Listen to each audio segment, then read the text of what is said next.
వికారాబాద్ జిల్లా యాలాల మండలంలో పిడుగుపాటుకు ముగ్గురు బలైమృతి చెందారు. ఆదివారం సాయంత్రం 3 గంటలకు ఈదురుగాలులతో కూడిన వర్షం రావడంతో మండలంలోని బెన్నూరు గ్రామ శివారులో గొల్ల వెంకటయ్య, ఎల్లమ్మ వ్యవసాయ పనులు చేస్తుండగా ఒక్కసారి మెరుపులతో కూడిన వర్షం రావడంతో వెంకటయ్య చెట్టు నీడకు వెళ్లాడు. దీంతో పిడుగుపడడంతో వెంకటయ్య అక్కడికక్కడే మృతి చెందాడు. భార్య ఎల్లమ్మ దూరంగా ఉండడంతో ఆమెకు ప్రమాదం తప్పింది. మరోవైపు అదే సమయానికి అదే మండలంలో పెరకంపల్లి గ్రామ శివారులో ఉన్న వ్యవసాయ పొలంలో వరి కోతకు కూలి పనికి వెళ్లిన ఇద్దరు కూడా పిడుగుపాటుకు మృతి చెందారు.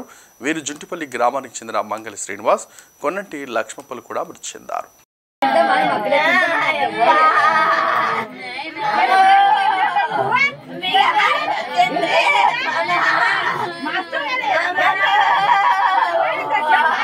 వెళ్తుండగా పిడుగు పడింది. మా అమ్మ నాన్న ఇద్దరు చనిపోయి రోజు వెళ్తుంటే మా అమ్మ నుంచి గంప తీసుకునే లోపు మా నాన్న మీద పడింది. మా అమ్మ అక్కడ ముందుకు పడిపోయింది. మా నాన్న ఇక్కడ ఎంత మళ్ళీ బయట పడేవాడు.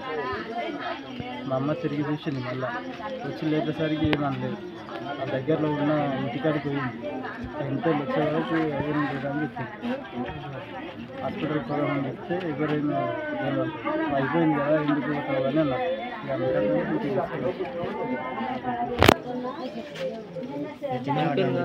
నెత్తి మీద కొద్దిగా ఇంటికెళ్ళి కాలిపోయింది నెత్తి మీద.